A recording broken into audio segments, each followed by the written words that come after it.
Once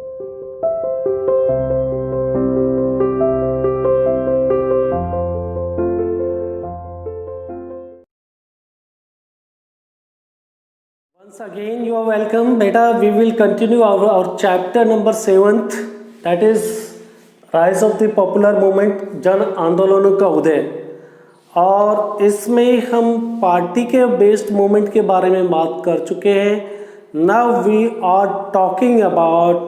are discussing about non party movement, जिसके अंदर राजनीतिक दलों का इन्वॉल्वमेंट नहीं देखा गया, इन्फ्लुएंस नहीं देखा गया, यानी कि राजनीतिक दलों से अलग जो आंदोलन देश के अंदर खड़े हुए उनके बारे में बात कर रहे हैं। इस टॉपिक से पहले हमने बात की पैंथर्स, जो दलित पैंथर्स मूवमेंट था उसके बारे में। बेसिकली ये मूवमेंट मैं आपको कलेक्ट करा देता हूँ। ये मूवमेंट महाराष्ट्र के अंदर चला था।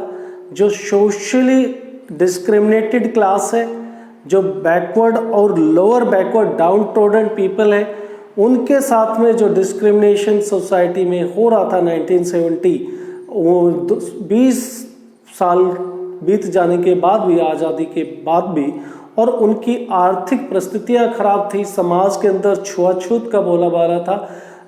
Lot of laws were framed, बहुत सारे कानून बनाए गए। In spite of all these things, वो सब कुछ धरातल पे वो कानून इतने मेटेरियलाइज नहीं हुए, और परिणाम स्वरूप जो डाउन ट्रोडन पीपल हैं, जो कास्ट हैं, वो अपने आप में उनका एक पतन देखा गया। उनकी कोई देखभाल करने वाला कोई समाज में नहीं था।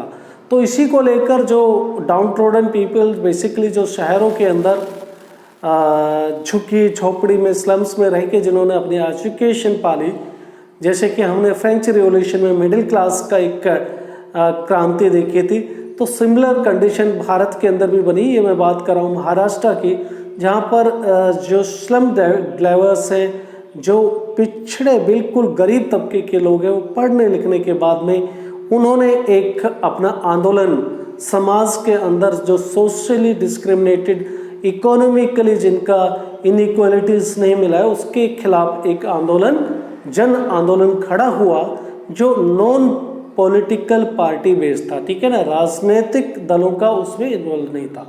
और किस तरह से उन्होंने कामयाबी प्राप्त की, और आखिर में किन किन कारणों से इसका डिक्लाइन हो गया, ये भी हमने देखा। आज हम बात करने वाले हैं बेटे, today we will discuss another movement, non political movement, गैर राजनीतिक आंदोलन। वो जो आंदोलन है भारतीय किसान यूनियन के आंदोलन के बारे में बात करेंगे। राइट, भारतीय किसान यूनियन का आंदोलन। ये आंदोलन एक अपने आप में आप कह सकते हो कि वो आंदोलन है, यहाँ पर डिस्क्रिमिनेशन कम है। ये समाज के अंदर फिर भी डिसकंटेंट है, समाज के अंदर ये भी सोशली, समाज के अंदर संतुष्ट ये भी नहीं है। ये मैं बात कर रहा हूँ, जो किसान की बात कर रहा हूँ, जो एक ग्रीन रिवॉल्यूशन के बाद में, इनके हरित क्रांति के बाद में इकोनॉमिक स्टेटस तो काफ़ी कुछ सुधर चुका था। ठीक है ना, मैं बात कर रहा हूँ पंजाब, हरियाणा, वेस्टर्न उत्तर प्रदेश, यहाँ के किसानों की परिस्थितियाँ कमोबेश, इकोनॉमिक स्टेटस सुधर चुका था। लेकिन किसानों को बिजली की आवश्यकता है, खेत में पैदावार को बढ़ाने के लिए, पानी देने के लिए। अगर किसानों की बिजली के रेट बढ़ते हैं तो उनके ऊपर इसका दबाव बढ़ता है। जो उनका प्रोडक्शन, पैदावार से जो बेनिफिट, कैश क्रॉप्स की बात कर रहा हूँ, जिनसे हमको नगद फसलें बोलते हैं, जिनकी बाज़ार में, मार्केट में बिक्री कर दी जाती है। अगर बिजली के रेट बढ़ेंगे किसानों को, तो उसकी आर्थिक व्यवस्था पे उसका असर पड़ेगा। या फिर किसानों ने लोन, बैंकिंग सिस्टम से, सरकारी बैंक से लोन ले लिया, लेकिन लोन लेने के बाद में उनकी फसल की पैदावार नहीं होती थी, जिससे कि लोन चुकाने में असमर्थ थे। ये कंडीशन थी। फिर साथ में जो एक मिनिमम सपोर्ट प्राइस रखने की बात वो करते थे कि भाई बाज़ार के अंदर जो पैदावार है, किसान की जो खेती का जो प्रोडक्शन है, उसकी एक कम से कम एक कीमत रखती जाए हर ग्रेन के अनाज की, उससे कम में उसकी बाजार के अंदर बिक्री ना हो सके, ठीक है ना। दूसरा वो चाह रहे थे कि हमारे जो दूसरी उनकी डिमांड थी कि जो अनाज की पैदावार है उसका कीमत अच्छी कीमत उठाने के लिए हम एक स्टेट से दूसरे स्टेट तक अपने पैदावार को ले जा सके, इस तरह की इजाज़त होनी चाहिए। तो हम इसी सिलसिले में आगे बढ़ते हुए बात करेंगे कि किस तरह से ये 1980 के शुरुआती दौर में आंदोलन, जिसकी शुरुआत उत्तर प्रदेश में मेरठ से हुई, जहाँ पर किसान एक साथ में 20,000 से ज़्यादा किसान they collected before the district collector office. Basically their demands were to decrease the electricity price, या आप कह सकते हो there were protest was against the increasing rate of the electric price, ठीक है ना। इलेक्ट्रिसिटी के बिल के जो है कीमतें ज़्यादा चुकानी पड़ रही थी, उसके खिलाफ ये आंदोलन चला। लगातार 3 हफ्ते तक डिस्ट्रिक्ट कलेक्टर मुख्यालय, जिला मुख्यालय के जिलाधीश के मुख्यालय के सामने इनका लगातार धरना प्रदर्शन विरोध रहा। लेकिन एक इस आंदोलन की कामयाबी के पीछे जो बात की जाती है उसके बारे में बात करते हैं कि ये एक बड़ा डिसिप्लिन्ड अनुशासित आंदोलन था। किसी तरह की हिंसा इस आंदोलन में लगातार 3 हफ्ते तक नॉन स्टॉप ये बैठे रहे और किसी तरह की कोई हिंसा नहीं हुई और लगातार इनको फूड सप्लाई मिलती रही आसपास के ग्रामीण क्षेत्र से। तो ये अपने आप में एक ग्रामीणों के बीच में एक यूनिटी के रूप में देखा गया ये आंदोलन। तो इसको हम समझने की कोशिश करते हैं। सबसे पहले हम बात करेंगे किसान यूनियन है क्या, उसका उदय कैसे हुआ, उसका उद्भव कब देखा गया, ठीक है ना, ग्रोथ कौन से पीरियड में देखी गई, 1988 एंड ऑनवर्ड्स। फिर हम बात करेंगे कि ग्रीन रिवॉल्यूशंस की बात करेंगे, 1960 के ड्यूरेशन में जो हरियाली हरित क्रांति जो आई उससे इनकी किस तरह से कंडीशन, इकोनॉमिक कंडीशन सुधरी। फिर हम बात करेंगे कि मिड 80 के अंदर फिर कौन सा क्राइसिस आया जिससे कि एक economic liberalisation of Indian economy की बात हुई, आर्थिक उदारीकरण, इसका किस तरह से किसानों की स्थिति के ऊपर असर पड़ा और फिर इनकी डिमांड क्या क्या थी जो इन्होंने फिर और जो दूसरे मुद्दे को लेकर कौन कौन से मुद्दे थे जिनको लेकर इनका आंदोलन लगातार चलता रहा और इनकी आंदोलन की सफलता के कारण के ऊपर भी हमें सोचने की आवश्यकता है। How this movement was successful, कैसे उसमें एक कड़ी से कड़ी जुड़ी हुई थी लोगों के बीच में और लाखों लोग, लाखों किसान एक साथ में कैसे इस आंदोलन को हवा देने के लिए, मोमेंटम देने के लिए, गति देने के लिए एक साथ आ जाते थे।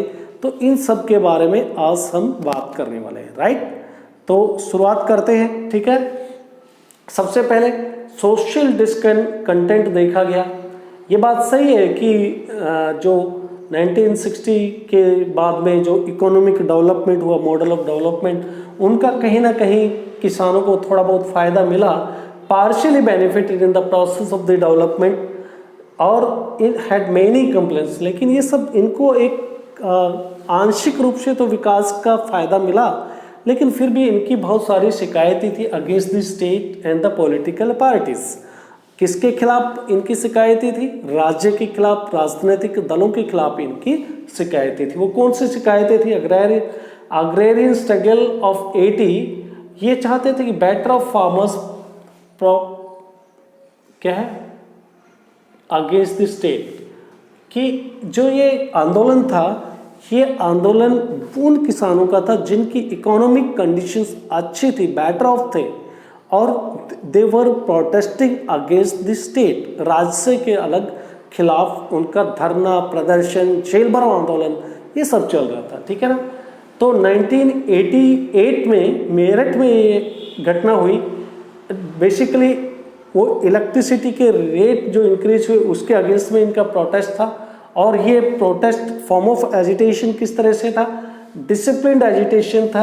Great shock the rural power, एक ग्रामीण क्षेत्र की एक शक्ति के रूप में इसको देखा गया और लगातार मैंने जैसे कि बात का 3 हफ्ते तक लगातार रहा और कैसे इनको फूड सप्लाई लगातार बनी रही, अहिंसक था आंदोलन, आखिर में इनकी मांग मान ली गई और इनका मनोबल बढ़ गया, इससे जा रहा है।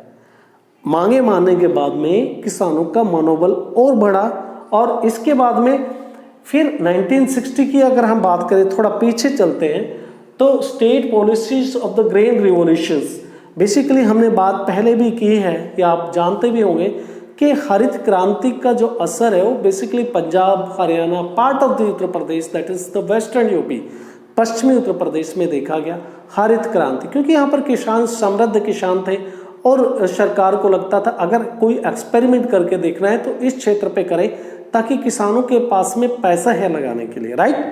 तो ये शुगर, वीट इनकी मेन कैश क्रॉप्स थी, जिनको ये फसल, नकदी की फसलें इनको बोलते हैं, बाजार में इनको मार्केट करना होता है, बिक्री के लिए फसलें होती हैं। लेकिन मिड 80s की अगर बात करें, due to the beginning of the process of the liberalisation of Indian economy, जो भारत की जो आप कह सकते हो कि भारत की जो आर्थिक उदारीकरण की नीति है उसके ड्यूरेशन में इनके सामने कुछ क्राइसिस आए, संकट का सामना करना पड़ा। ये मैं बात कर रहा हूँ मिड 80s की। इनको लेके जब ये आर्थिक उदारीकरण की नीति और उसका असर इनके ऊपर देखा गया, कृषि क्षेत्र के ऊपर देखा गया, तो इसको लेकर भारतीय अर्थव्यवस्था के उदारीकरण के जो प्रयास हुए, नकदी के फसल बाजार का संकट का सामना जो करना पड़ा, ठीक है ना, नकदी की फसल जो मार्केट के अंदर अब ये संकट हो गए, तो किसानों ने गन्ने और गेहूं के सरकारी खरीद मूल्य में बढ़ोतरी को लेकर वो चाहते थे कि जो सरकारी जो खरीद होगी गन्ने या गेहूं की, उसमें एक फिक्स प्राइस कर दिया जाए, higher government floor price of the sugarcane and the wheat.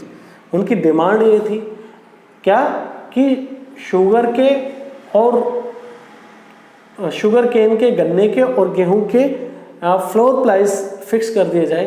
Abolition of the restriction on the interstate movement of the farm production, एक स्टेट से दूसरे स्टेट के अंदर फार्म प्रोडक्शन के ऊपर किसी तरह का there should not be any restriction, किसी तरह का इसके ऊपर प्रतिबंध नहीं होना चाहिए, ताकि वो अपने जहाँ पर भी मार्केट में उनको ज़्यादा से ज़्यादा फसल की कीमत मिले वहाँ पर जाकर वो बिक्री कर सके, राइट।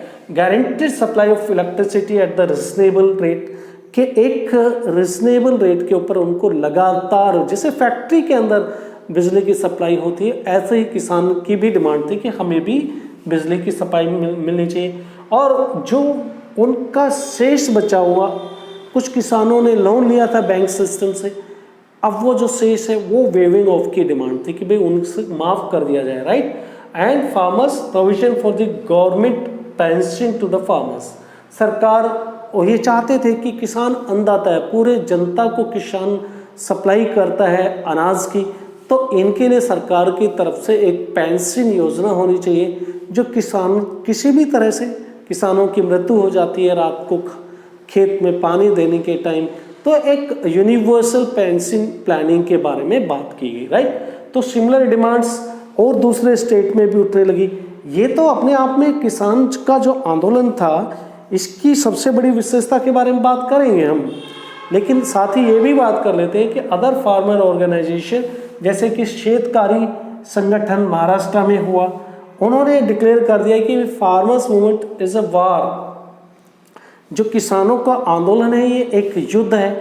वो किस किस के बीच में लड़ा जा रहा है? भारत के बीच में। भारत वो किसको कह रहे हैं? जो किसान हैं, जो रूरल एरिया से है, एक ग्रामीण क्षेत्र को भारत की संज्ञा दे रहे हैं। दूसरी तरफ इनका युद्ध है वो किसके साथ में है? वो इनका युद्ध है against the forces of India, जो इंडस्ट्रियल सेक्टर है, जो शहरी विकास की बात करते हैं उसके खिलाफ। इसकी विशेषताओं के बारे में बात करना हम यहाँ पर नहीं छोड़ सकते कि ये इसकी विशेषताएं क्या थी। जो भारतीय किसान यूनियन का जो आंदोलन है, ये अपने आप में डिस्ट्रिक्ट हेडक्वार्टर चाहे नेशनल लेवल पे ये बहुत ही सफल रहा, लेकिन ये देखा गया कि ये जो कम्युनिटी का आपस में एक नेटवर्क था, किसी एक खास कम्युनिटी के लोग आपस में जुड़े हुए थे और ये जन्म वंश से चला आ रहा था और इसका बखूबी एक किसान आंदोलन ने इस नेटवर्क का फ़ायदा उठाया। इनका आपस में जो नेटवर्क था ये बहुत कामयाब हुआ।